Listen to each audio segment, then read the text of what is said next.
Ah, fuck it.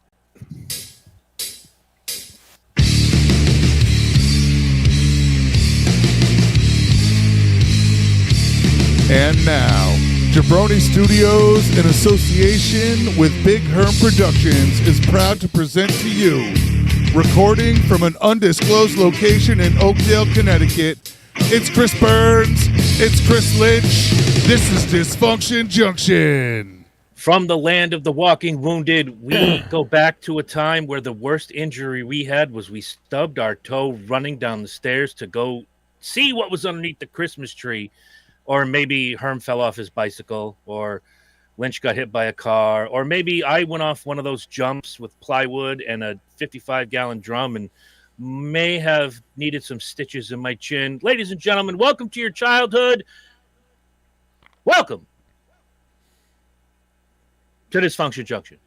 Fuck yeah. Fuck yeah. That's what I like to hear. I'm Chris Burns from The Walking Wounded, my partner in crime all the time, fresh off the stage from the Pink Pony Club. Please welcome. At the Pink Pony Club. I love that fucking song, dude. It's Chris Lynch.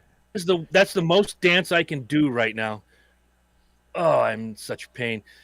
That song is fucking catchy. Before we introduce the man who puts this all together with bubblegum and super glue, and he does a fine job of it. A friend of mine introduced me to that song some months ago, and for whatever reason, it got in my head the other day because I heard it in passing leaving a convenience store, and I downloaded it and I listened to it. I'm like, this isn't a bad song. It's very 80s heavy. It's got the piano in the beginning, the orchestration in the middle, the cool guitar riff at the end, and the rhythm, the vocals stick in your head. It's such a good fucking song. It's like one of the best well-written pop tunes of late. Listen to her whole album. Do yourself a favor. It's really good. It's really good. I think I will. Chapel Roan is the artist. Everybody, if you're not aware, Pink Pony Club. Very talented, great singer, and she surrounds herself with good studio musicians. So what's not to like? And they're fucking catchy as hell. Yeah, I like that entire album. Good times. All right. I will definitely look that up. And of course, the person who likes to show his pink pony anywhere he can, it's the producer extraordinaire. It's the man with no hair. Ladies and gentlemen, boys and girls, and they, thems everywhere. Big Herm. Michael. P.S. Herman. You got a better chance of seeing Jesus pop out of my asshole before I buy that album. I'm not saying buy You it. don't have to buy it. Just listen to it. You don't have to buy it. You think I'm dropping $20 on a CD or $10.99 on a download? Dude, I'm just going to listen to it, just pick watch up the videos TikTok on YouTube. and find out what her political fucking views are. I don't need to listen. I don't give a fuck about her political views. That song is catchy as fuck. And that's okay, see, I'm not going to bury the lead. There's something along my lines of shit that you had in your childhood that didn't exist. This was Lynch's idea. I think it's great because we've gone heavy duty in the last couple of weeks with death and more death and politics and Epstein and diddlers and things of that sort. Lynch said, let's lighten the mood. Lynch, this is your show. Well, it all spawned from a conversation you guys were having amongst you two. What the hell did you call it? A brag board? What was it called? A board. The board. So they're having this conversation in our chat, basically to me in Greek, and they're laughing and guffawing, blah blah blah blah blah. I'm like, what the fuck are you guys talking about? And Herm chimes in. He says, a party line. I was like, holy shit. My grandmother was part of a party line for a couple of years in Norwich. And I just remember picking friends. Stop. Yeah. I remember picking up the phone to make a phone call, and there's somebody already there. And I'm like, Grandma, your phone's broken. No, you have to wait until they're done. Well, how do you know that they're done? You just wait. And then you pick up. I'm like, this is so weird. And even as a kid, at like 5, 6 years old, that was weird. And then we just got to talking about that. And I said, it's something, had we not had that conversation, we probably never would have even thought of it because it doesn't fucking exist anymore. Yeah, but your party line didn't have Pickles. Pickles was the shit. That was my favorite person on the party line. He was hilarious as fuck. But, that brought me to, I've been nostalgic lately, and it's like, there's a lot of shit that we knew we had. We dealt with it in the 70s and 80s, and now all of a sudden that shit's gone. And that's one of the things. It's just because technology grew. There's no need for party line. I was going to say, yeah, but there's better shit. Well, exactly. Yes and And no. we thought, well, but my grandmother thought that was the coolest shit in the fucking planet, that she could actually just pick up the phone and start talking. You know what I mean? I mean, they went from not having anything to having a party line. And that was in the 70s. So their form of communication from whenever there was like the late 50s, early 60s through the 60s into the early 70s, they didn't really have a phone. They have to go upstairs and use the third floor tenants who own the house. Mm-hmm. It's like we wouldn't be able to do what we're doing right now in 1977, 78. I mean, we could. You know, with I almost with video cameras and shit, but we couldn't do this with shit we can go to Walmart and buy right off the shelf. This right here, I'm not, no word of a lie. This is basically the updated version of the party line. What we do every single fucking week. Well, yeah, and well, it's my therapy session. It's a once a week therapy session to talk to you two guys and just bounce ideas off and you know, what's bothering you, what's ruminating. Of course, I already know the answers to most of my questions before I even ask them because we talk all week long. So, Christopher, tell me about your it's- mother. Yeah, fuck her. Or don't. You know, I'm not your mother. or No, anything. no. But yeah, there's so much stuff that is like, and do you miss it? Do you miss a thing or do you just miss the time? And with me, it's a little bit of both. So I challenge the guys. Let's come up with some shit that we used to have a lot of fun with that just doesn't fucking, not even have fun with, that just we have. Kids today will have no concept of what we're talking about. I think for me, my answers, I'm sorry to interrupt you, but my answers are going to lean more toward shit I wish kids had now that they didn't have then, because I'll get into it after. But no, I took your challenge. I might have taken your challenge in a different direction. Which is fine. Because there's like even having a conversation in front of a kid. So let's say even as old as 20 years old doesn't know certain things that our generation is talking about. They don't know the words. They've never seen one. They've never touched it. Mm-hmm. Like, what's a Betamax? What the fuck is Betamax? That's what I'm saying. The fuck is Betamax? Or Why VHS? did you say also available on Laserdisc? Right, things like that. They have no concept of, because they've never been exposed to it. Where I saw them every day. I get home from school, 9, 10 years old, throw in my favorite Laserdisc or fucking VHS tape, and watch cartoons that I taped 3 weeks ago, or I got in trouble, or watch Nova. Laserdisc. Nova. No, what was it? I thought, because the Laserdiscs were the size of your standard 33 1/3 LP, and we were in this particular store when I was visiting my grandparents in Worcester, Massachusetts, and there was Kiss Animalized Live Uncensored, 1984-ish. And I thought it was a record. And they're like, well, you can rent that for $3.50. I was like, take my money. I'll go home. I'll listen to this. I'll bring it back. We only live a spit from where this was. And I did not realize you cannot play a Laserdisc on a record player. And I ruined the Laserdisc. And they ended up charging my grandfather $49.95 plus tax to replace it. Oh. Yeah. I always, people tell me I'm an intelligent man, but I was not an intelligent kid. Sometimes you just grow into it. It's not something that's visually evident sometimes. I found my It's not like having it's not like having a mole. It's not like having a mole. That's good. I mean, be honest. You look at other people's kids, you're like, you judge them against your own or what you think is a cute kid. Some kids are just fucking ugly. Yes. But then you can't look at a kid and say, that's a smart kid. You don't know. Could be dumb as shit. Don't. Mm-hmm. You want to start this parade? Now that I've revealed that I was half retarded as a child. Well, I mean, as a child. I'm full retarded now. Don't. Okay. I just might make sure you're giving yourself full credit here. You could see, dude. If you couldn't hear Herm's face, he had the answer already. He's like, yeah, he's full retarded now. Yeah, you never go full retard. Continue. But yeah, I got thinking about a couple things here and there, and one of the things that the most common item would be a rotary phone, where you pick up on that party line. I have heard a child in my presence say, "What's that?" and point to a rotary phone, not knowing what it is. And it's a kid 16, 17 years old. I'm like, that's a phone. It is? Yeah. Well, how does it work? You used to put your finger in the hole that you wanted and spin and release, spin, release, spin, release. And they're like, wow, that must take a long damn time to make a phone call. Sure, especially if it's a 1-800 number. But there was something else that happened. I don't know if it happened on your guys' phone system in Ledyard.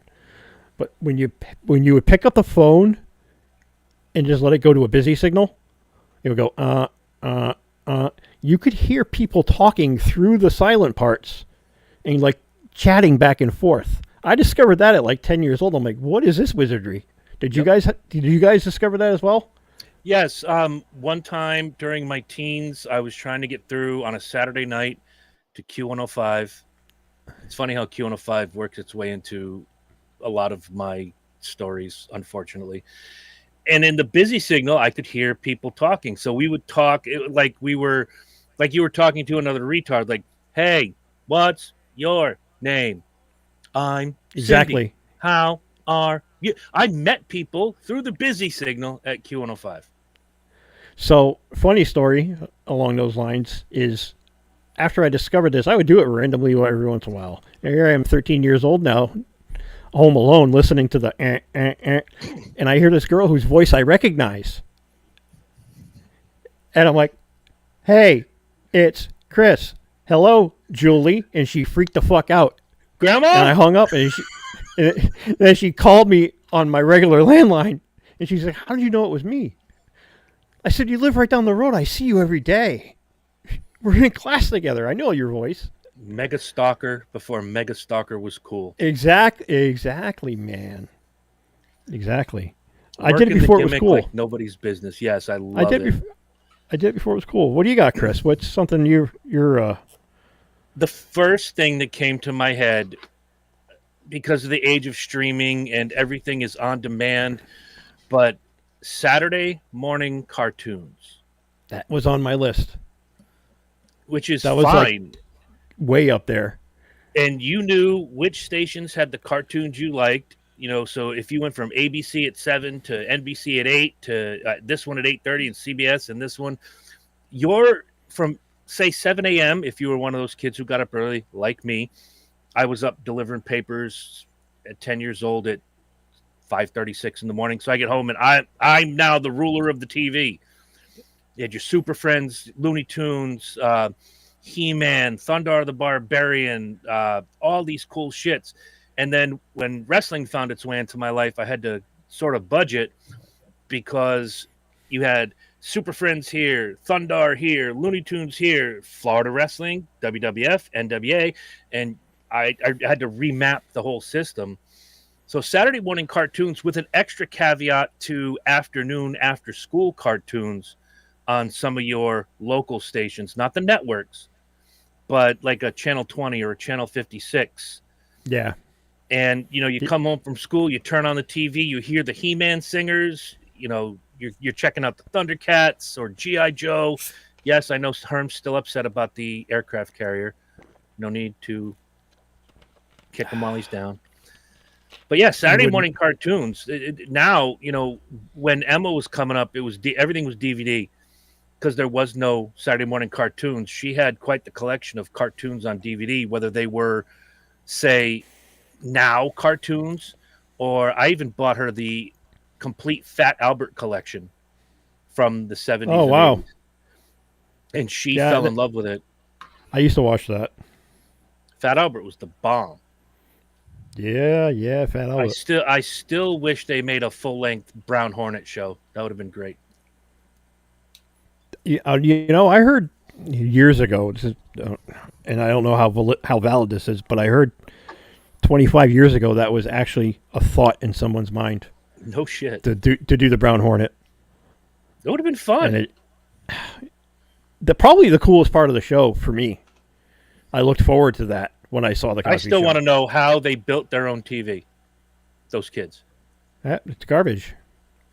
Plywood and a tube. The same way Lynch built his fucking computer at the dump. Dude, Yep. thank you.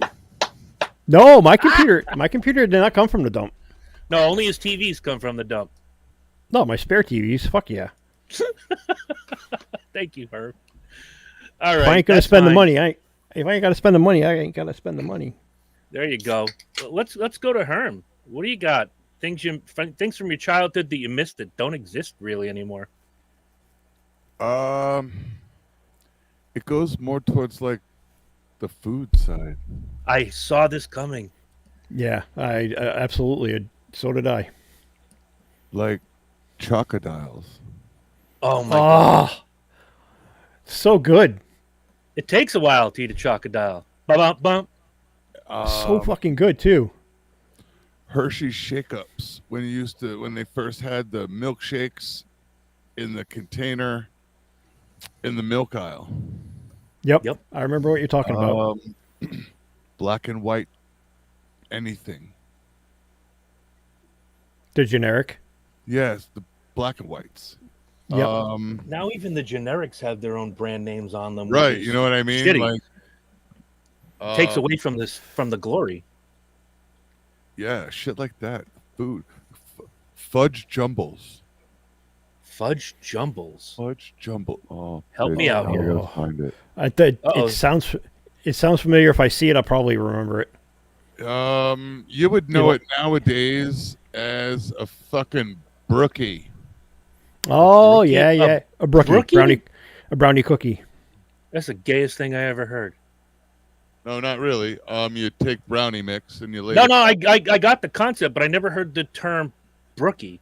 Well, yeah, it's like cronut.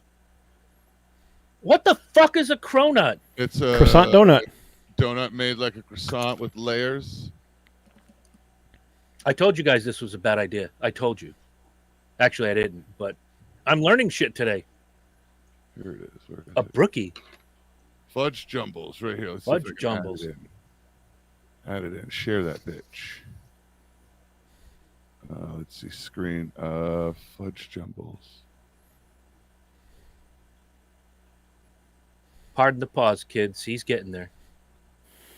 Did Lynch freeze, or is he just working on the phone? I'm here. Nope, Very I'm reading. still? I'm reading. Okay. I'm reading. Congratulations on learning how to read, man. I'm proud of you. Yeah, you can do it.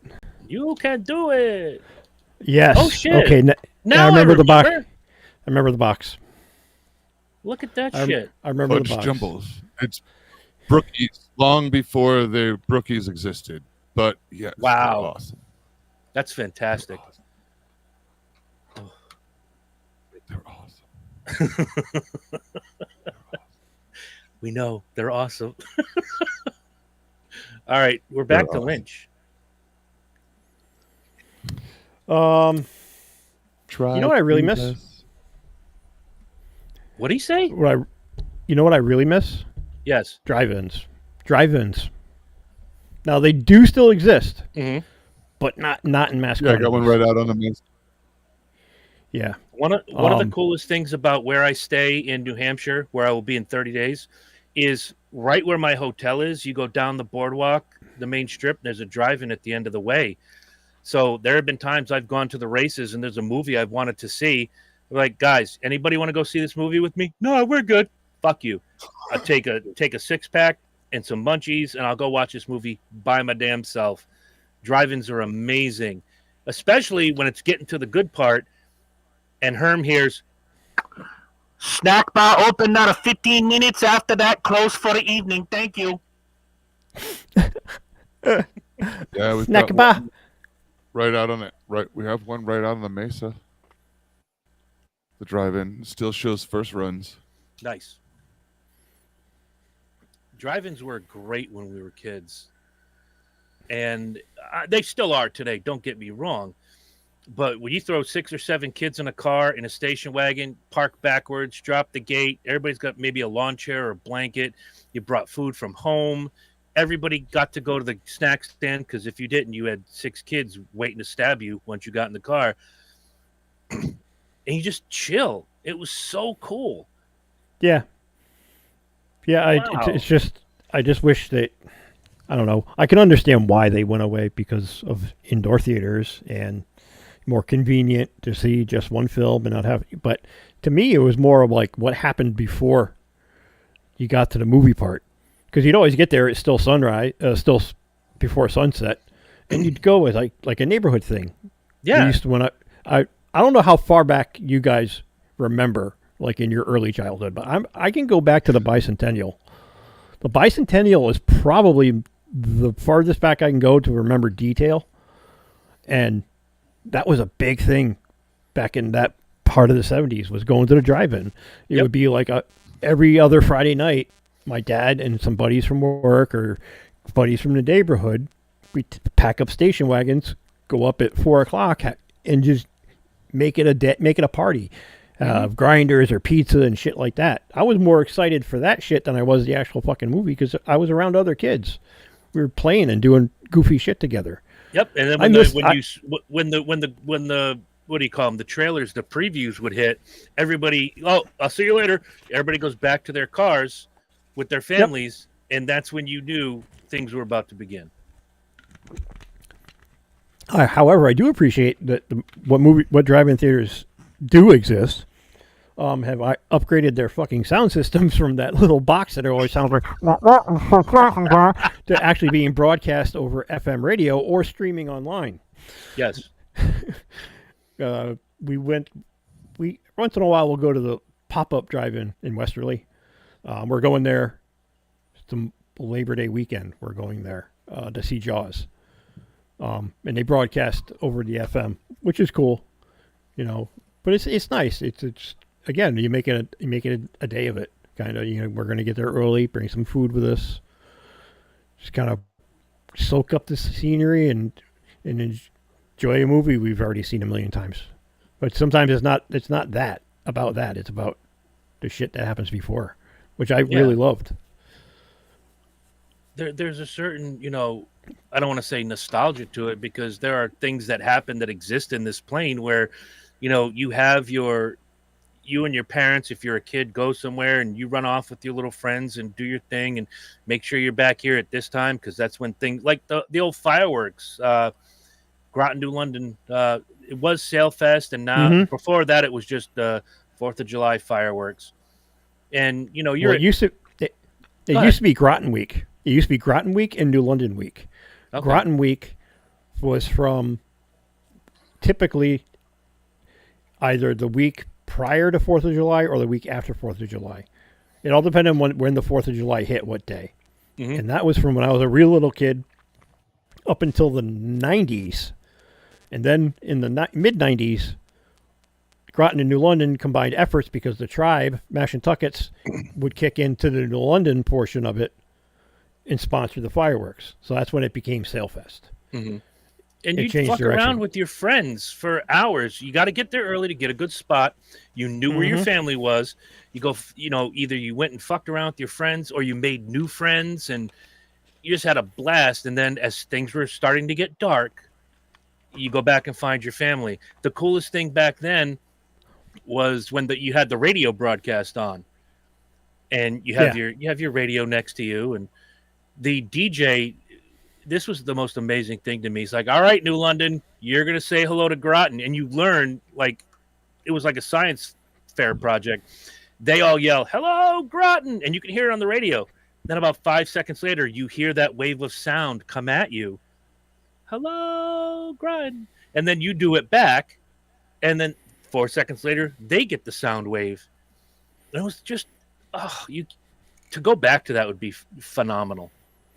Yeah, it was but that was a kind of a reflection of the times. I mean, that was we weren't really worried about much of anything as a country, not like we are today.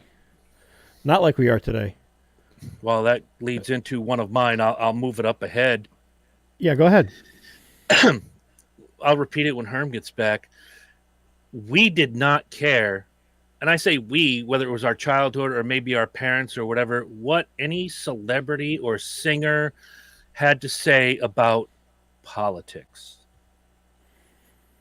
I didn't give half a fuck who Billy Joel or Gene Simmons or Prince or whomever. I didn't care what their politics were because they made great music. And to this day, I still don't care. But you didn't see in mass quantities like you do today a musician or an actor go on television and put their politics on Front Street. They were there to entertain you. Right. They understood their space in the game. Not to say that they're not entitled to their opinion.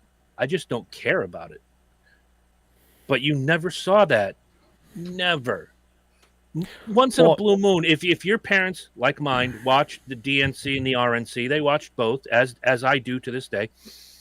You know, you see the celebrities walk on stage and say, I support Ronald Reagan or I support Walter Mondale. And that was the extent of it. Nobody gave a fuck. Unless you were Bono. Bono always wanted you to know where he stood on everything. Well, you know, I think it was there. It just wasn't as noticeable to us because we didn't know any better at the time. Well, we also weren't bludgeoned with it like we are today. Right. Because that cost money, and back then, not everybody had that kind of money. Mm-hmm. I can definitely agree with that. That's just like less in your face about stuff. Sure. I mean, if you learn about it. Yeah, go ahead, please. I'm sorry. No, go ahead and fix your point. You know, if you read about it, if somebody does like a full-length Rolling Stone 7-page deep dive on, I don't know, who was the biggest star in the 80s, in your opinion? We'll just go with that. Say Madonna. Yeah. And Madonna got a 9-page feature in Rolling Stone. It might be in there for a paragraph or two out of 9 pages. Nowadays, you would get a paragraph of, yeah, Madonna's pretty cool and this and that. And here, she's going to wax philosophically about why you're an idiot if you vote for X or if you vote for Y. I don't give a fuck. Make music that I like. That's it. It's not that hard. Yeah, it's just the lane has widened since then. The road got much wider, and people do want to hear from these other people.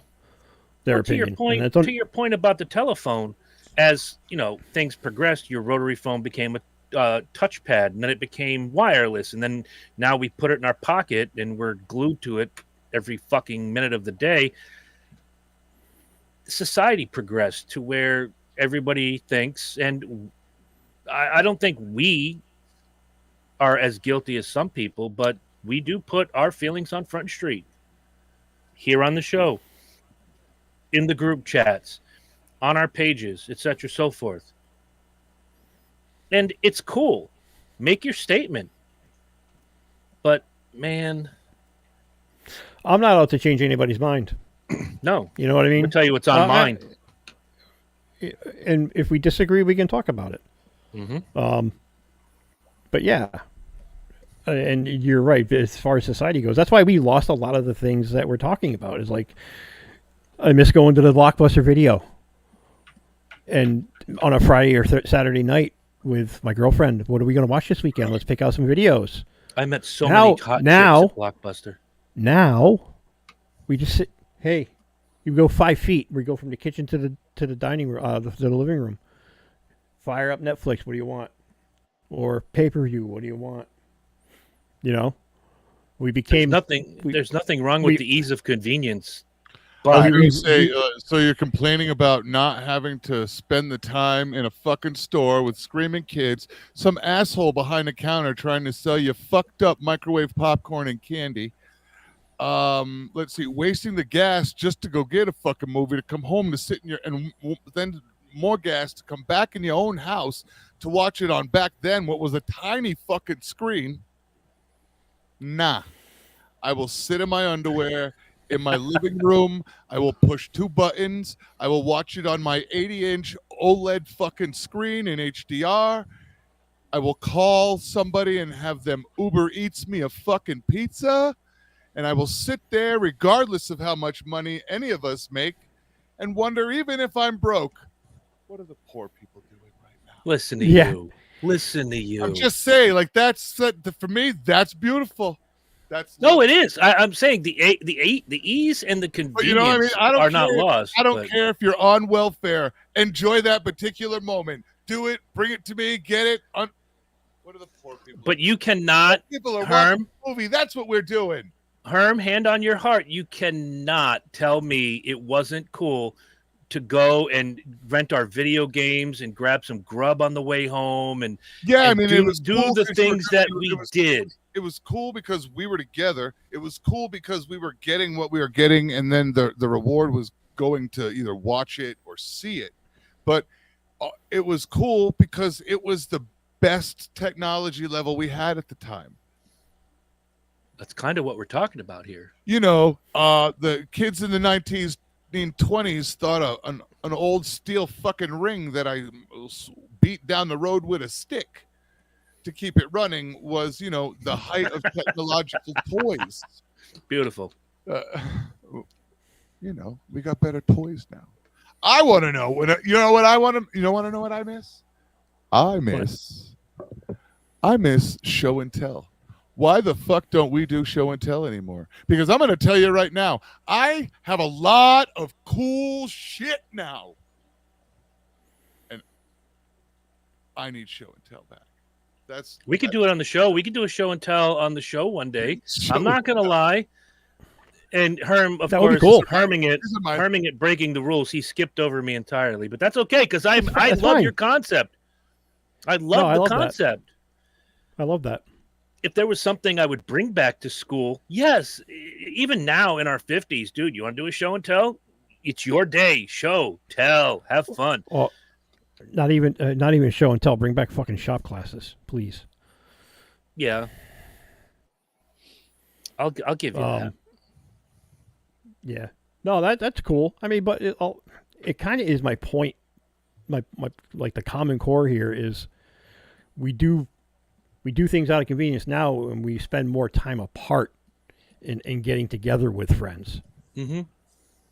Like, we have the luxury of seeing each other once a week and talking to each other whenever we want. Mm-hmm. The last time we were all in a room together was a very long time ago. 3-4 years ago, almost.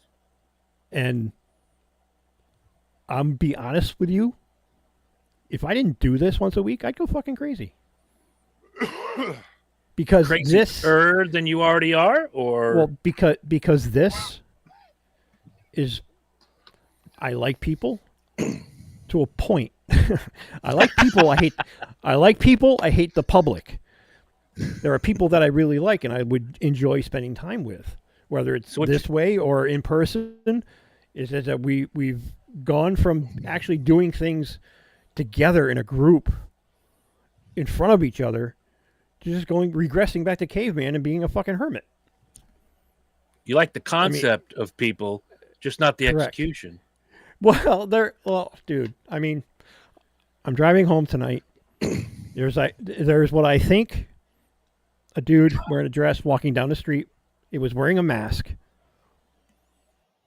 walking down Quantic Road in Groton, texting on his phone in the road. I'm like, spatial awareness. People have no spatial awareness. It's like, I'm here. You're just going to have to deal with it. Drive around me. Don't hit me with your fucking car. Because I'm so fucking entrenched in what I'm doing on my phone. Isolating myself from everything around me. Yeah, you'd be surprised when you get hit by a fucking car. Move. Spatial awareness. And people have lost that. And a lot of that, I think, is because we don't spend enough time with each other. Agreed. And like you said, this is kind of our way to do so, even though, Lynch, you and I are relatively close. Herm, you're in another fucking country. Colorado's not another country. No, he's in Hermanistan. And that brings up something. It brings up something I saw today, and I was happy to see it. Because as a kid, there was no better thing to hear than the chimes of the ice cream truck. Oh, I miss those too, you know? I saw one today, and I purposely turned down the music in my car, rolled down the window, drove a little slower down that particular street, and I hope that dude made some money. I really do, because man, the Ice Cream Man was the best. We have one. Cool. That's awesome. You know what, Chris? I had one that came through Regan every summer. I know. When I used to watch your house, that was Emma's thing. Like, do you think the Ice Cream Man's going to come today? Is it the daytime? Yes, he'll be here. Fucker, he's out to make his money. And Megan would get so excited. And I'd run out there. And it's like, you actually need a job to go to the Ice Cream Man now. It's not 45 cents like it was when we were kids.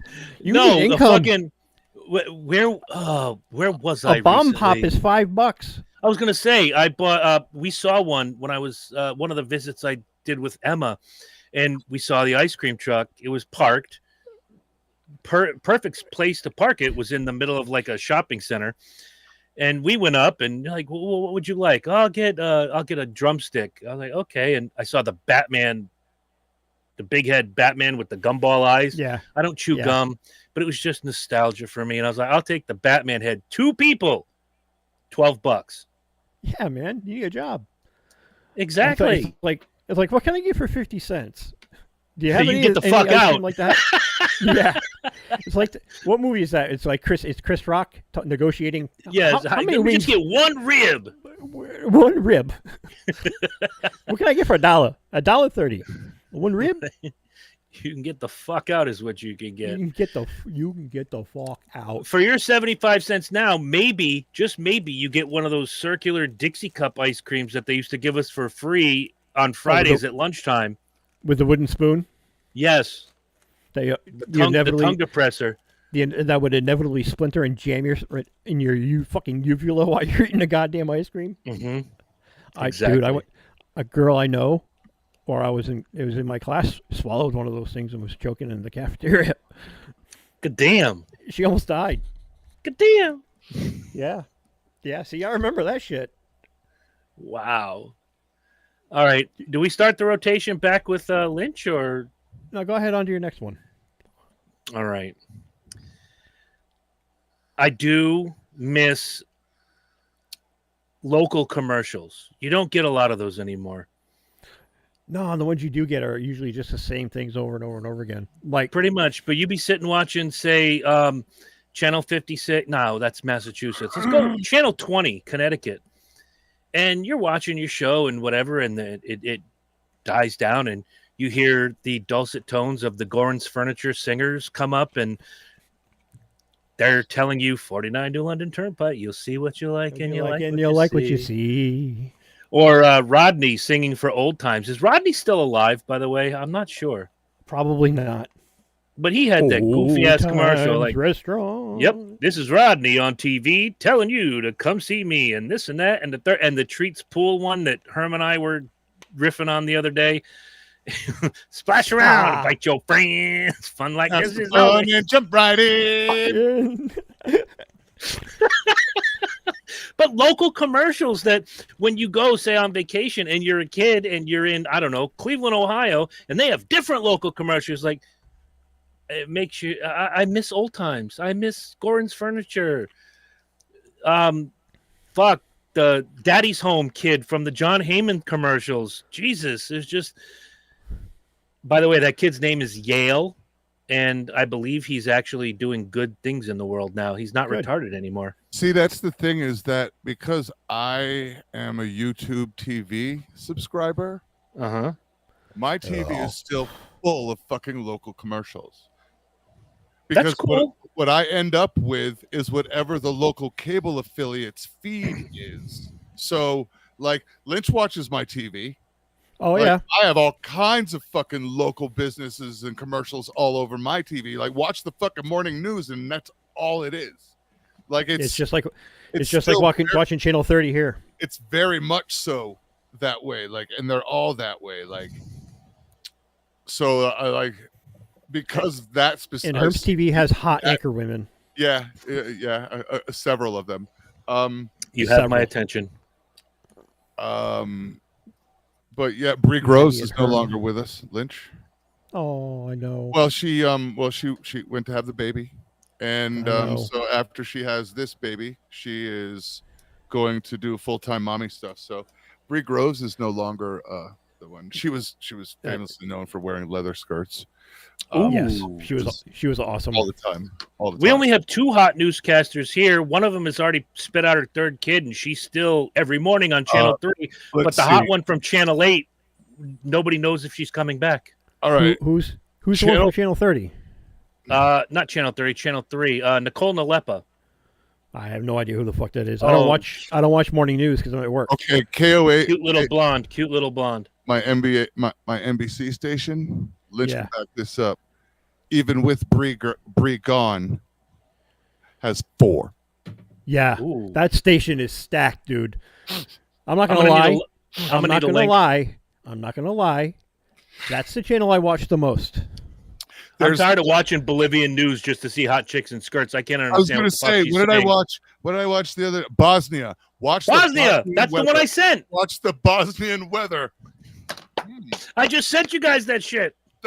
Watch Bosnian weather. What did I was just saying. I don't know, but I feel like I need to become a meteorologist right now. Right. I was just telling somebody the other day, I would love if somebody in America, and this might go to something. There's a cooking show I want to bring back, but I don't think the gentleman's alive. It's on my list. I want Spanish telenovelas to be done in English so I can gawk at the women and understand what they're saying. Hell, man, just learn Spanish. It's easy. Yeah, I don't have time for that shit right now.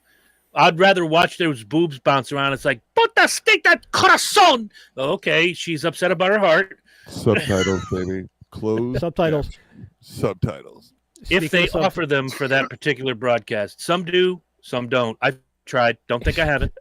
So, although I am the guy that watched Bugs Bunny and turned on the SAP button and listened to Bugs Bunny and Elmer Fudd in Spanish.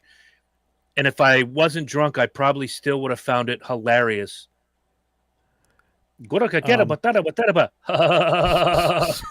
Speaking of subtitles. Go ahead. No, this is for Herm. My wife will fire up Peacock or something, and she hates fucking subtitles. And she'll fire up, she's like poker face, and she'll go, fucking Herm, with the subtitles, because you turn them on. No, I love subtitles. No, that's Peacock for some reason. It does it when I turn it on too. For some reason, every time I fire something up with them, disable it. I just think it's funny. It's not me. Literally, it's not me. I know. But it does it to me too. I'm like, who the fuck puts subtitles? Who the fuck? I'm superiorly glad that fucking Herm has replaced fucking Burns in the Megan vernacular. I feel vindicated. It's still there. It's just a second option now. It's not a replacement. I know. We're still getting Lynch, ice to be cream. honest. You now get 2 flavors. There it is. Right. Lynch, to be honest, I disable when I'm watching sports on Peacock, I disable the captions, but then I'll go in and the sporting event is over. I go put on a movie or a television show and they're automatically back on. Oh, it's so that Peacock interface thing. is so annoying. It's so annoying. Yeah, but I just think it's funny that I see it when I put on like my wife show. Poker my, face. My wife. One. Yeah, my wife is that's the piece of her heart that she keeps Herman. Fucking Herm. It's just funny because I told her. I said, Herm mentioned that. I don't know if because I know he watches some things with subtitles on. Blah blah blah. Sometimes in the morning I do. Like in the morning when it's for quiet. Right. It's me too. I don't want to wake the whole fucking house up. That's usually just the news. Please tell your wife how much I love her. Funny. Yeah. That I'm not the fucking only object. Yeah. I'm not the only object of her scorn. Dude, you want to talk about funny is watching funny for me because I live with it. Go ahead. Since my wife has been working from home for the last couple of years, how her tolerance level has dropped precipitously to like she just can't fucking stand for anything. She can't stand people. Well, she hasn't been she's not around people all the time, so she doesn't have to like engage. Dude, she doesn't have to engage the customer service part of her personality anymore. And so it because when we first got together, that was me. Fucking people. Ignorant people. I like people. I just hate the public. Anyway, and she would always pick on me about it. Now she sounds exactly like I did. And I told you, you'll get there someday. This was years ago. I said, you'll get there some fucking day. And you're there right now. Her patience That's right. is just See, Megan? non-existent. The shoe is now on the other table, which has now turned. So this is what you get. Right. A little bit of foreshadowing. Fucking there. Megan. Anyway. Oh, wait. That's the first time I've said that in 30 years. Fucking Megan.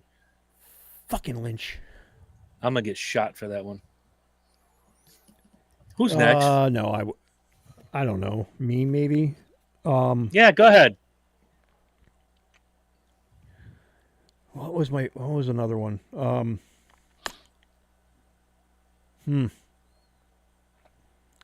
I actually miss malls, and I'll tell you why. Thank you. Herm's got a look on his face. It became let me convenient. here if you don't mind, time out. I don't often do an impression of Herm, but I'm gonna do an impression of Herm for all of you. What the fuck do I need a mall for when I can just click on Amazon and buy everything I need and wonder how the poor people are doing this shit? How did I do? Pretty fucking close. Kinda, a little. Yeah, he's right. Little. He's right. No, go ahead. It had a great beat, but I can't dance to it. I'll give it an 85. No, keep going. I'll come in a minute. I'll come in hot in a minute. I knew this was gonna happen. And here's why. Number one, it was the social aspect of it. It was a place to hang and get out of the house.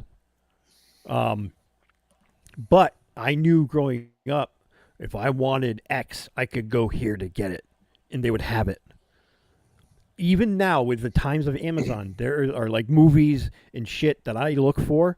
You can't get online. You have to go somewhere to buy, or go to an online specialty boutique shop. You could get shit through like Record World and Record Express and all those places there. And Suncoast Video, you could order shit and it would be there in a week that you couldn't just get. You know what I mean? Mm-hmm. And even today, there's movies that I can get a movie. I can find any movie I fucking want illegally online. But sometimes I want to do it the legit way and enjoy the fucking movie because it doesn't look like dog shit. But I knew when I went to the mall that I could satisfy my needs for anything I wanted when I went to the mall. I need clothes, I go to Sears. I need records, I go to Tape World or Record Express. Or whatever the fuck it was back then. If I want funky sunglasses, I can go to Wild Bill's upstairs.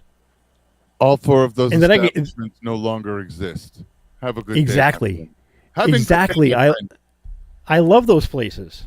And I wish more of those places still existed. But now it's just all fucking Spencer's and what's Hot Topic garbage. If I do anything with Hot Topic, I will say Hot Topic has a decent music selection in the bigger Hot Topics. Yes, and I was looking for a particular. I'm sorry. No, they do get some decent independent stuff, and they cater to the local scene, which is really cool. Yes, I was looking for a particular shirt recently as a gift for a friend who will get their gift coming up soon, and I'm looking at all these different websites because it's very particular, and I'm looking at this website, 80s Tees this, and T Public this, and I just happened to type in the search bar in the Google machine the kind of shirt I was looking for. The first thing that came up was Hot Topic. The second thing that came up was we can deliver it to your door for X, or we'll deliver it to the store for free. You have my attention. And it was half the price of any other website. Good on Hot Topic. But the same thing could have happened if I walked into their store, I didn't know at the time, but if I walked in and said, hey, I'm looking for this particular T-shirt. Oh, yeah, we carry that. We just don't have it in the store. Jigga, jigga, jigga. It'll be here in 3 days. And shipping is free. You have my attention. That's how the poor people do it. I mean, it's sad to see the. See his head snap when I said that. Like, huh? Poor people? Where? I mean, it's sad to see the crystal It ball better not be in my yard. sitting there. Yeah. It's sad to see the crystal ball sitting there in the state that it's in and with like nothing in it. And I understand why the malt concept of malls failed. I hope they make good It was use of Joe it. Biden. Joe Biden did it. Yeah, okay. No, I think you Obama. can trace that back. That was You can trace Obama. that back to Bush, too, not the first one. But yeah, you could trace the fall of this to any economy or the ease of convenience. To Herm's point, and I do this. I was talking to a friend at work the other day. We're talking about my upcoming trip to New Hampshire. He's like, "Oh yeah, but they probably overprice you for T-shirts." I'm like, "No, they actually charge you less." He goes, "What do you mean?" I'm like, "Okay, here." And I brought up a picture of a shirt that I bought last year. I says, "You see what it says on the website?" He goes, "Yeah, $35." This is paid $27 at the track. But if I want that shirt badly enough, I'm going to spend the $35. Use Speed 29 to get free shipping, and I'm going to have that shit here in 2 days. But that's the beauty is having that, and maybe this is something I miss from my childhood. And it's like when you go to an event, you could get that shirt, and if you didn't go to the event, you can't get that shirt or that bobblehead or this trinket. Nowadays, we just went to the Gene Simmons show where they had no merch. They recently started releasing merch because he's going to do another leg of the tour. I do hear he's coming back.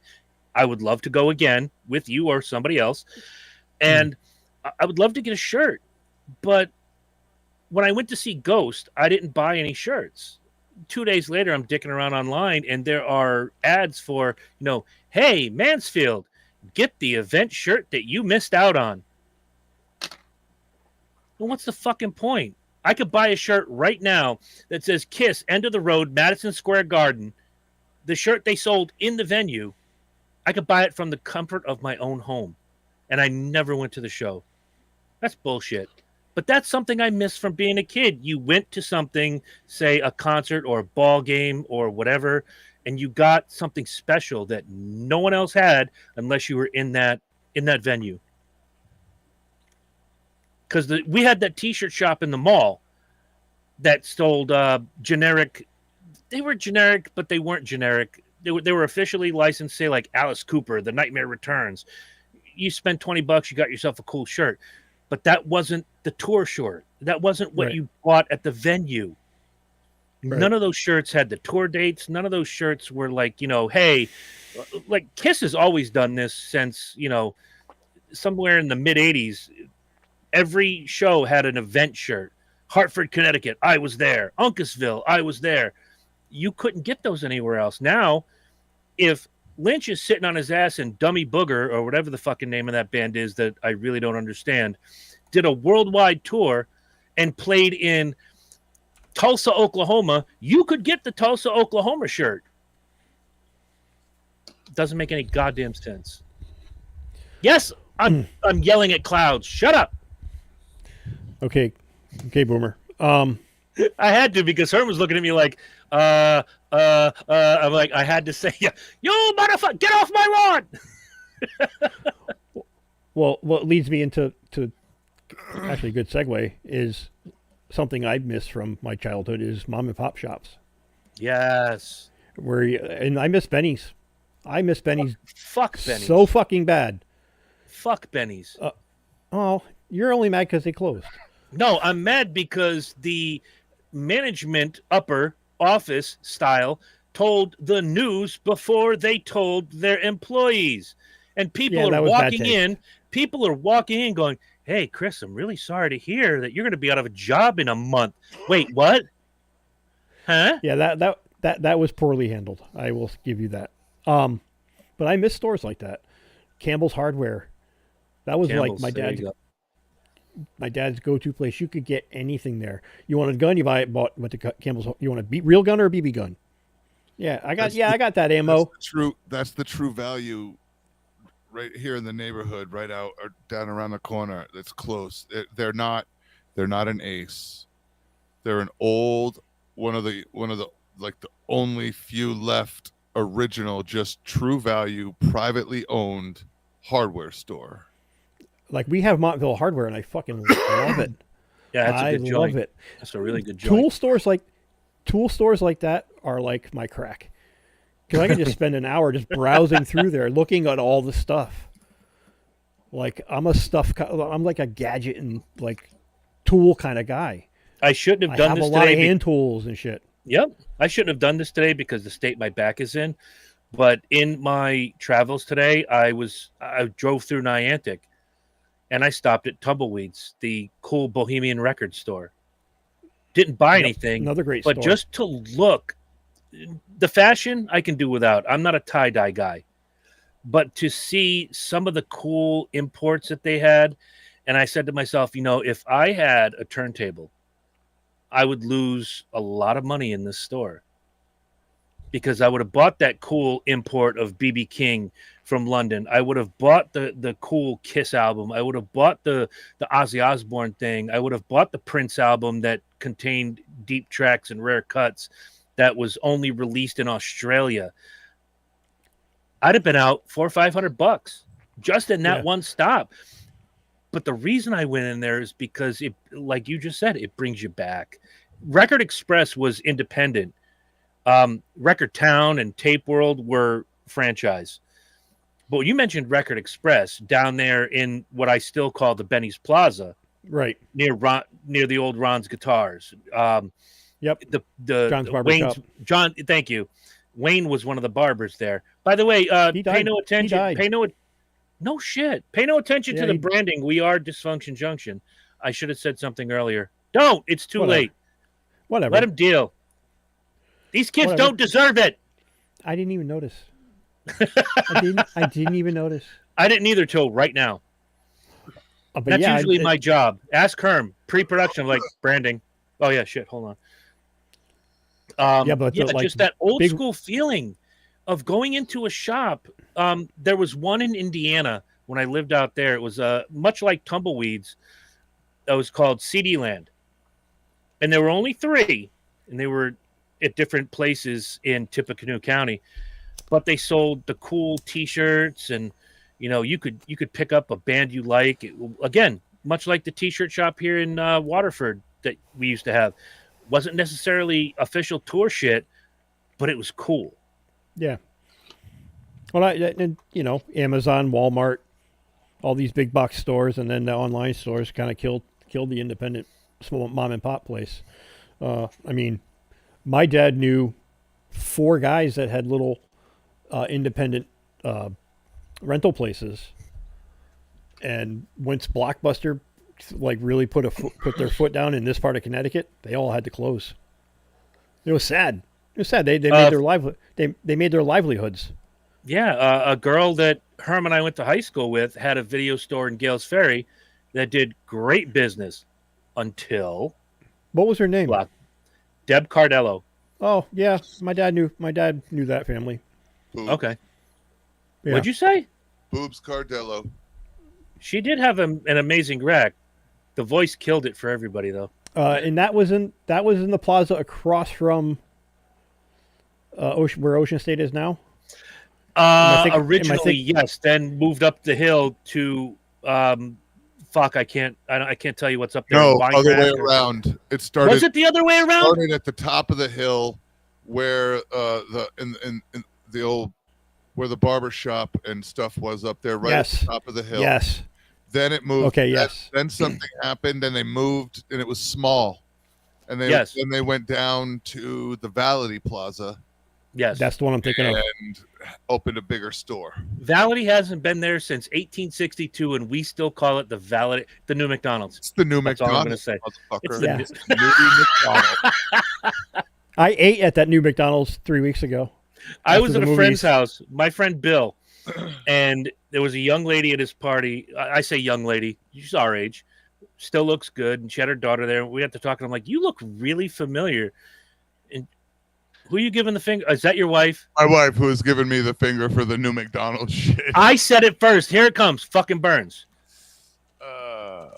So I'm like, I know you from somewhere. Are you from here? Are you from here? She goes, well, where did you live? I'm like, I told her. She goes, wait, I used to cut your hair. She was one of the stylists at Headlines. Yeah. Oh, no shit. And I was like, holy shit, the world just went whoop. And I headlines, love. if you guys out there don't know, was right next to the new McDonald's. Yes. Yes, it was. Fucking burns. Yeah, and the little the little travel agency. Yep. Yep. Yeah, see, I miss places like that. There's not a lot of not the family. The day the family business is really gone. See, now Almost kaput. they're all the fuck over here. All I'm gonna hermit right now.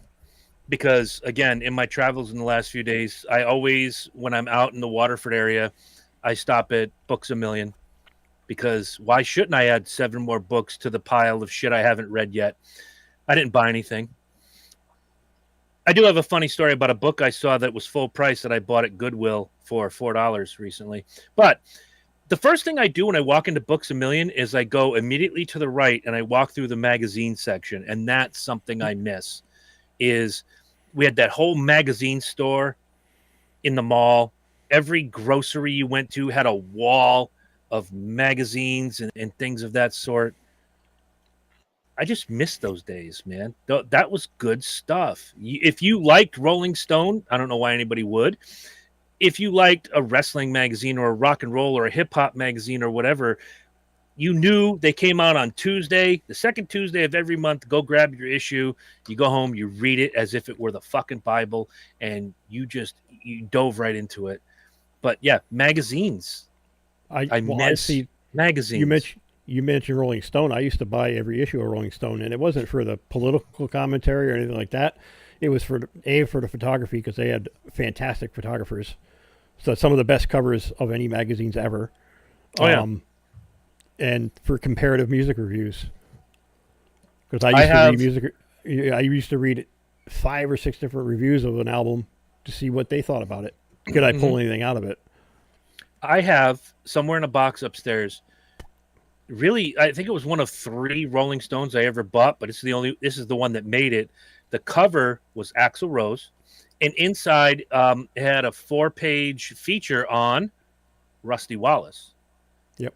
Now, I bought it because it was Axl Rose. Guns N' Roses was the hottest thing at the time, and I always loved their charts. I also liked the music reviews, even though I didn't take them very seriously, because they would tell me that the shit I like sucked. You should go listen to Dan Reed Network. Has anybody seen Dan Reed lately? No. Fuck Rolling Stone. So, yeah, I would do the same thing, but as I'm paging through this magazine, there's Rusty Wallace. Full-page picture, and I'm like, oh shit, Rusty Wallace. I'm going to read this article too. Yeah, Rolling Stone has its place in society. I'm not gonna shit on it too much. It used to be a fantastic magazine for.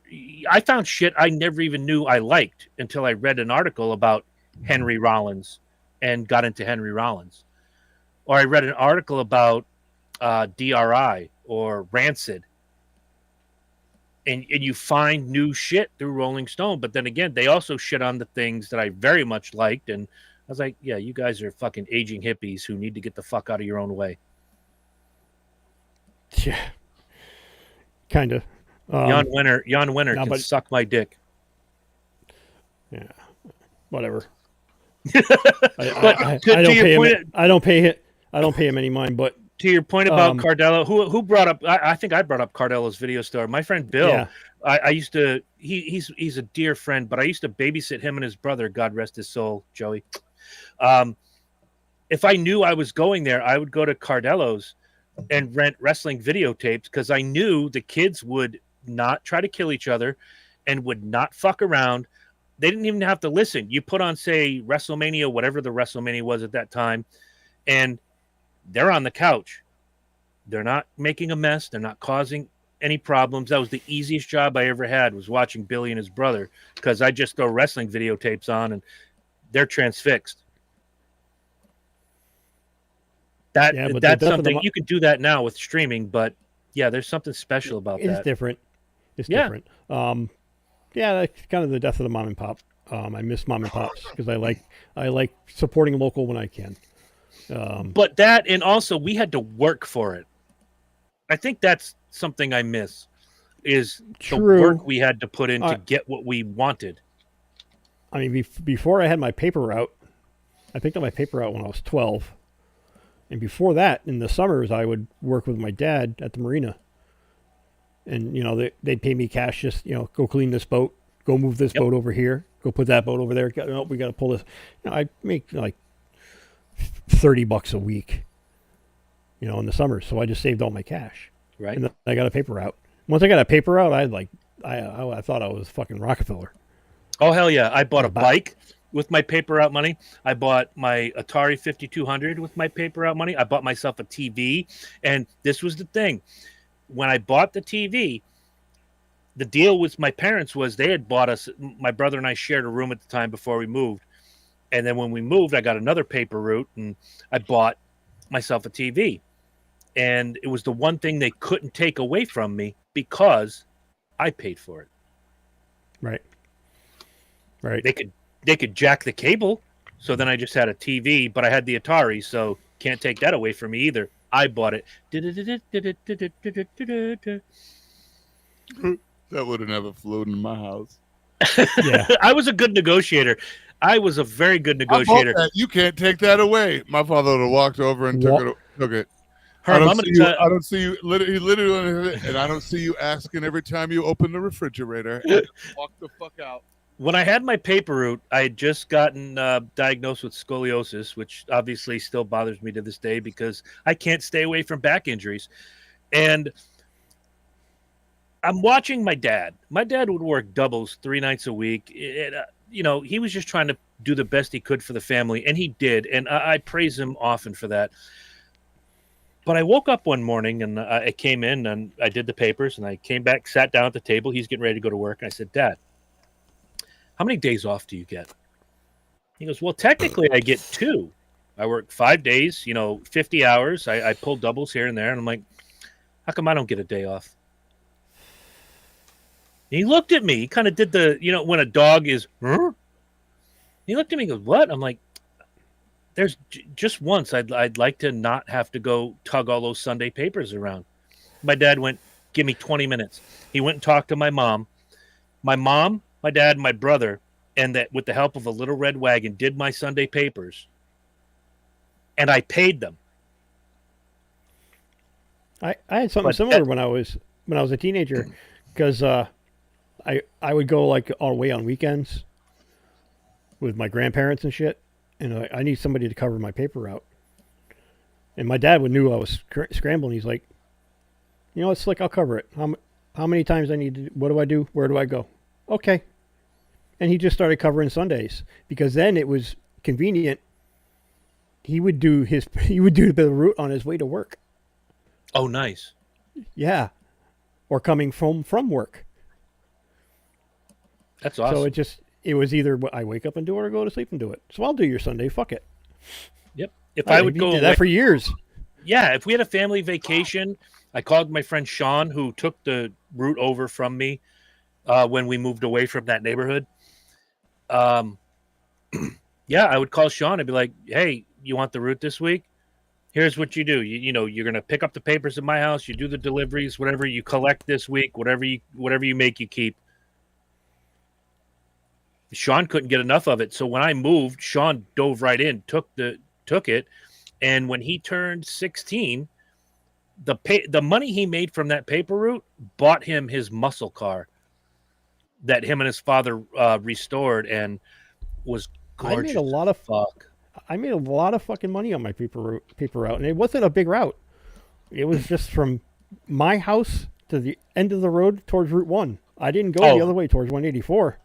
It was small. Herm saw my old neighborhood. There was 104 mobile homes in the park. I think I had 95 customers at $225 a week. You buy the papers at 15 cents a pop. I made $100 a week easy as a 10, 11, 12-year-old. Yeah, and on collection day, because I would do the old-fashioned on Fridays, knock on the door. They knew what time I'd be there. They'd either leave an envelope on the door for me with a smiley face on it, and I was like, "Oh, holy shit!" Or in the paper 20. box. Yep. She gave me a 20, and that would happen a lot. It was gorgeous. Because that's the easiest side hustle ever. I worked the game. I flirt with the old ladies. I give him a little. Oh, you look so nice today, Mrs. Donahue. You look. That's a very nice sundress. Yes, as big as it is, it looks very nice on you. I'm the same thing, but I didn't do it that way. I'm like, the roses are blooming great in your yard today. Well, thank you for noticing. I never flirted with the old ladies. What also helped is that the families I didn't know I had to do that to, but most of my customers, I went to school with all their kids, and our parents all knew each other.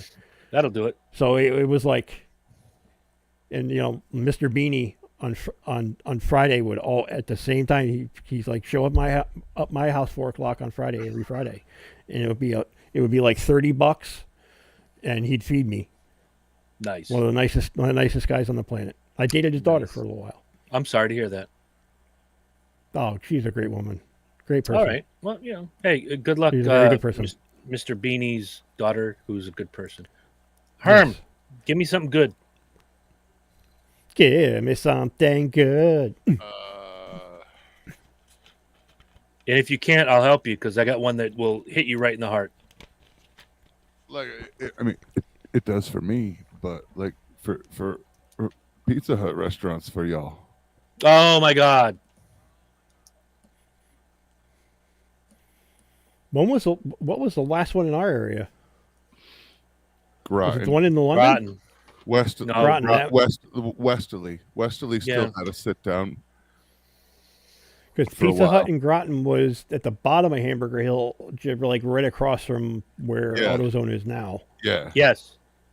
Yeah, and before that it was a burger joint, and the place next door with Arthur Treacher's. Oh my God, Arthur Treacher's! Jesus Christ! I loved Arthur Treacher's. I fucking loved. Every Sunday, if I was with my grandmother Lynch, it was an Arthur Treacher's. It was an Arthur Treacher's Sunday dinner, especially in the summer. I loved that place. I liked Ponderosa too. Ponderosa was pretty good. I liked the salad bar. I mean, I loved salads when I was a kid. I don't know what happened. Yeah, and then there was the period where it was the everything buffet, not just a salad bar. They overdeveloped salad bar to an almost insane degree. Yeah, it became just basically a little bit of everything buffet. A mild salad bar with a buffet in it. Yeah, I mean, I love that because sometimes I didn't want to order off menu, and it's like, I don't feel like having that. But the buffet, the salad bar, it's got all that cool shit in it. Yeah. Yeah, you go when we were little, you'd go in there and wait in that line and walk through. I walked down that narrow hallway with the giant pictures of the steak on the wall. And then you'd go around, and then you'd walk through the line over there you'd walk over by the grill. It was much different because towards the end they just sent you over there. In the beginning, you had to walk through that line to get to the salad bar. It was insane. But there was guys back there grilling all kinds of fucking steaks. It was awesome. I'm trying to think of the last time I ate at a sit-down Pizza Hut. I think it was like... Because there wasn't Pizza Hut in the old New London Mall? Wasn't there Pizza Hut in there? Maybe. I know there was one in Groton. The one in Groton, I remember... I think because I remember eating in a Pizza Hut in New London, and I remember who I was with. There for a lunch, for one of the lunch buffets. Burns, help us out. Years ago, when Trav was still small. Help us out. So, I'm thinking about the last time I ate at a sit-down Pizza Hut. Wasn't there a Pizza Hut in the old New London Mall? There was a Papagino's. There was a Papagino's. Across the way at the New London Shopping Plaza where Denny's is now and Texas Roadhouse, there was a Pizza Hut over there. Denny's was a pizza house. Correct. Yes, it was a Pizza Hut. That's the last time I ate at one of those, and that was in like 1997. Wow. Yeah. I ate at one in Brattleboro, Vermont when Emma was little. And when I say little, I'm talking about like 4. And we went... She had never been to a Pizza Hut. She'd, we have, this pizza or that pizza, and you have Zoe's pizza. I'm like, dude, there's something magical about Pizza Hut, the buffet. So we I- went, and we had the best time. And a couple 2-3 months later, we were talking about it when I was bringing her back. I'm like, you want to go to Pizza Hut before Mom picks you up? Yeah, that'll be great. We drove in, it was gone. Within 4 months, it was gone. Gone. Yep. There's one in Barrie. I do miss those. And I'm going to go. I swear to God. I sent you guys a picture of it last time I went up. I'm going to this fucking Pizza Hut. Pizza Hut pizza for me, I wouldn't do takeout with it. It was better when you got it right there at the restaurant. Of course. We have Pizza Ranch. Pizza they what? have it's all you can eat pizza buffet. Okay. You told us about that before. Yes, but they also have an entire the entire fried chicken dinner side of that. So it's Pizza Ranch, it's pizza and some of the best fucking fried chicken you've ever had. I would love that place. All the shit that goes with it, like, different pizzas. And you can request a pizza to go out for the buffet. And if you request one, they'll bring it out and let you take the first slice and then bring it to the buffet. Ooh. But yeah, like there's mounds of fried chicken, there's mashed potatoes, there's stuffing, all of that shit. Plus like all the desserts. It's lovely. And there's a little arcade fun zone in there. Lynch, get in the car. Let's go. Pizza. We're going to Pizza Ranch. It's my Do kind they of have place. T-shirts? Because I'm going to need a T-shirt when I leave. I'm sure we can make something happen. All right. And speaking of which, all you Grotenites, Herm and I came from Norwich. Herm was Ledger before he came from Planet Tatara or wherever the fuck he came from. Anybody who wants to sing the praises of Pizza Pipes and Pandemonium can lick my dick. That was the worst pizza ever. Nope. That place They was fucking awesome. sucked. That place was awesome. Fuck you. That place was awesome. With the deepest respect. I never had a bad pie there, ever. With the deepest respect, go fuck yourself. It wasn't Chuck E. Cheese pizza. It was a legitimate Greek pizza. It wasn't cookie cutter. I got to be honest. That's one of the things I had a bad experience, but I went once, never went back. What a great arcade that fucking place had. The arcade was fucking fantastic. I love the arcade. When I was so little when I went there, I don't remember. And the organ? Come on. If it was the good, organ was good, but again, the pizza was sub. If I don't remember it, it probably wasn't good or bad. It was just kind of passable, which is fine with me. I mean, it was just a standard Greek pizza, but yeah, it was the only place like that wasn't like a chain, which is why they didn't last forever. But right, I like going there. It's like going to Noble Steakhouse and then trying Chester's Smokehouse. Sorry, right. Yeah. Whatever. All right, we got a couple minutes left. Anybody got a quick hit for the things we miss? Yo, anybody ever wonder with Cartway what that place looked like truly in its heyday?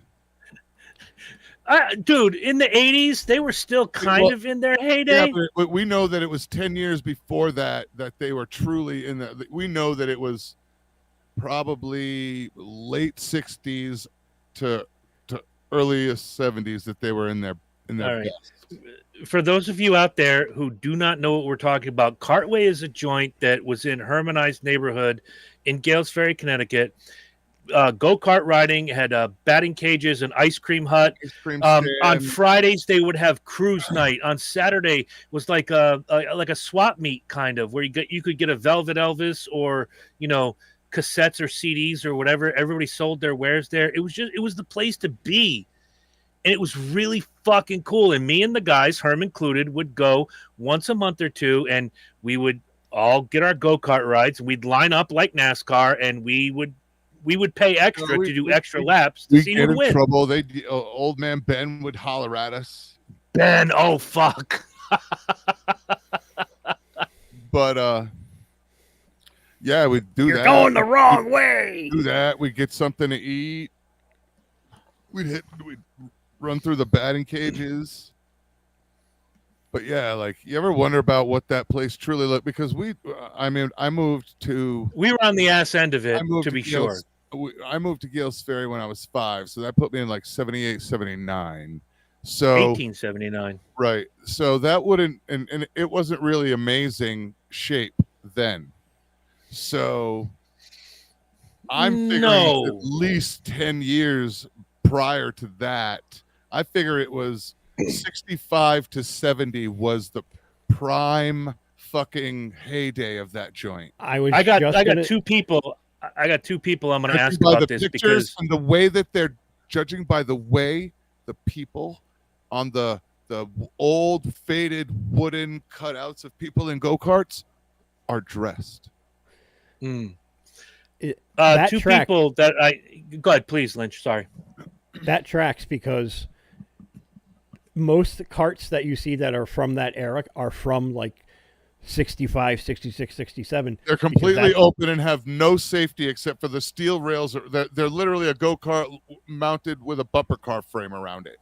Because a couple of the Gearheads channels that I watch, Pull Barn Garage and that one, they Junkyard Digs, they have restored old go-karts and they're from that era, the mid 60s. Those were track carts then. Yes, and they fucking screwed. Track carts. Those fucking screwed. And somebody in like early 60s, like 1962, 63, thought that was a great fucking idea. Let's open up a little speedway for kids and slow down the carts. Put a restrictor on it so it can only go so fast. And yeah, but if you get Larry Reed, I was going to say, if you soul around and you reached around and you knew your way around an engine, you could reach around and feel where the governor was. And yes, that too. But if you could get Larry Reed was susceptible. If you got right behind his right rear and just nudged him a little bit, if you pit maneuvered him, he was all done. Yeah, I basically pulled a full-on Dale Earnhardt on his ass every fucking time because he was susceptible. He took that turn wide, and I'd go in, just touch the right rear just a little bit to get him squirrely, and I go right by him. Herb, this is gonna track with you. As much as I love Robert Irvine and I love his shows, I don't like cooking shows now. I want them to bring back Justin Wilson if he was alive. Shows like that. Yan Can Cook. I love Martin Yan. Destination viewing for me. I do too. Unlike Herm, I didn't have like the propensity to want to go out and make these dishes or become a chef or anything like that. But goddamn, if I didn't take that 30 minutes every week and watch Martin Yan just have fun and tell bad jokes, but what he created actually got me to. I was very picky as a kid. I only liked what I liked, and I didn't stray. Watching Martin Yan made me want to go out and try Chinese food. Now I've tried this, and I watched this Thai cooking show, and I'm going to go try this. Martin Yan opened that door for me, and I miss shows like that. If Yan can cook, so can you. So can you. I do miss those cooking shows. I miss shows like Julia Child, Yan Can Cook, Justin Wilson, the Cajun cook, Guarantee. Little pepper. Did a more pepper. I just didn't like. I liked his cooking. I just did not like Justin Wilson's personality. Just understood. I'm the same way with Emerald. I really am. I was like, you stand that motherfucker. You stand that motherfucker up next to Julia, and I'm like, no way. That's the joke right there. And I got it. He had his gimmick. It was good. He made some good food. He did. I just was like, this guy's fucking. My father loved him. Father fucking loved him. My grandfather loved him. Well, it's the same way with like if you like the art shows, Bob Ross, Captain Bob, things like that. You know, you're never gonna get that personality back. I would sit with Captain Bob every Saturday morning before I went out and did the papers. And he's like, "Yep, we're gonna draw a seagull," and my seagull always looked like Betty White, but or a cuttlefish, or something. We're gonna try this. You know, those shows. Look, again, I used Robert Irvine as an example because I've met the man several times, and B, I like his charity and I like what he does with the rundown restaurants that are failing their asses off. And I've tried a couple. He's done a fantastic job with them, but he injects personality. I don't think Bobby Flay has a personality. I think Guy Fieri can suck my white ass. I love Guy Fieri. I like what he does in promoting the side of the road joints, but overall, I could do without. See, that was gonna lead me to a point is where being a TV chef is less about your ability to cook than it is your personality. Rachel Ray has no right to be in a fucking professional kitchen. She's not a chef. She's just somebody who came up with these lame brain fucking 30-minute meals, and it was a gimmick. So that gimmick and her looks and her personality was what you were selling. Not. Some people thought she was cute. You're selling that, idiots. And she sells cookware. So she built an empire on selling cookware. Bobby Flay, again, he's probably a good chef. He is a chef, but his personality, I love Bobby. Oh, he can cook his face off. He's vanilla. But like to Herm's point is like, you may not like what they like kind of portray, but a chef is a chef. They come off in a certain way. And that's why I appreciate Gordon Ramsay, Robert Irvine. I love Gordon Ramsay. Absolutely. Bobby Flay, and even Guy Fieri, because Guy Fieri can actually cook. And he understands the science of being in the kitchen, from what I understand. Mm-hmm. And I've heard a very good interview of him within the last 6 months that was like an hour long. And it kind of cemented my feelings about Guy Fieri. Was he's first and foremost, he's kind of like, he's the face of a brand, and he built his own brand.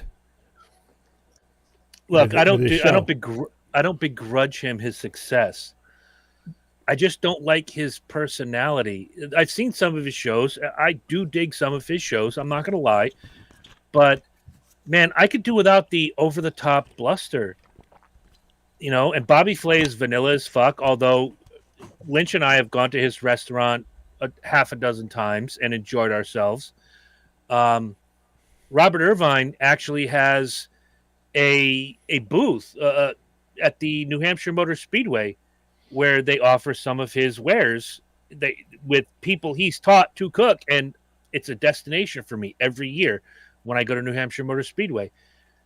Mm-hmm. Which is funny. I take the picture and I'm like, Emma, guess what they just put in? Because she hasn't been to a race in 4 or 5 years. They just put it in a couple years ago. She's like, fuck this. I want to go to Robert Irvine's gimmick. I'm like, buy a ticket. Come meet me. I'll pay for your lunch. Get your ass here. God bless you. Yeah. But yeah, nothing beats the old school cooking shows. Yan Kent Cook, Julia Child, Justin Wilson. I'll even throw Emeril in there because Emeril had a personality, and that whole boom bang yada yada turned me off. Before he got married and his wife got intermingled in the finances, yes. Oh, okay. I didn't know that part, so I'll leave it there. This was a fantastic trip down memory lane. I could probably name 15 more things that could easily go on this list. This was awesome, Lynch. Thank you. Much appreciated. No, I like being nostalgic. Maybe we should do another nostalgia bit. Let me come up, or Herm come up with something, and we'll have a little era. Have a little end of summer fun. There you go. Pick an era we can all relate to. All right. A topic we can all relate to. Oh, man, I am fucking tired tonight. Well, go get your ass to bed, because I and Herm, even though I'm going to give Herm a pass, he's tired as hell, but he's still going to do the righteous thing. Check out the Speedway Review at 8 p.m. Eastern. We are talking all things Richmond. The Truck Series have their 10 playoff drivers. The Cup Series got themselves a new playoff driver. And somebody's fantasy team took a shit this week, and I'm not going to say who. Why? Because I don't have to until 8 p.m. Eastern Time. Join us then. Thank you all. If you enjoyed this trip down memory lane, click the subscribe button. Tell your friends. Join us each and every week, whether you're live or you're after the fact. Tell us what you liked tonight. Tell us your trip down memory lane. Tell us if Fruity Pebbles are better than Cocoa Pebbles. Blueberry, Frankenberry, Fruity Yummy Mummy, man, Count Chocula. Tell us what your go-to cereal was. Fuck. Round the chain. Quick. It's 1982. Saturday morning cartoons are coming on. Herm, what's your go-to cereal? Cookie Crisp. My man. Lynch. Honey Nut Cheerios. Your mother hated you, and it shows. I'm going with Fruity Pebbles, man. That was my shit. That was my jam. All right. Good night, guys. We will see. What? I didn't like Fruity Pebbles. There's something wrong with you. There's something seriously wrong with you. Several things. Where do we start? And stop stealing Brett Cooper's headphones, you thief. Okay. Good night, guys. She's let me borrow them. She's going to go on a maternity leave. Somebody's got to use them.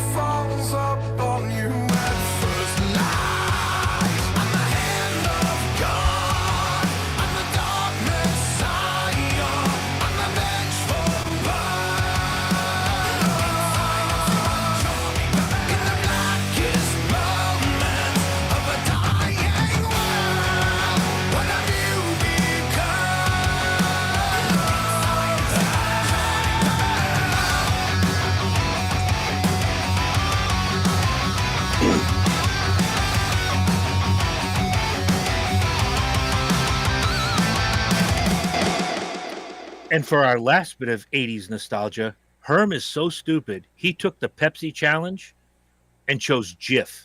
That's right. Because choosy mothers choose Jif. Choosy motherfuckers choose Jif, too. You're going to eat what I fucking get you, you little shit. Good That's right. night. Bye!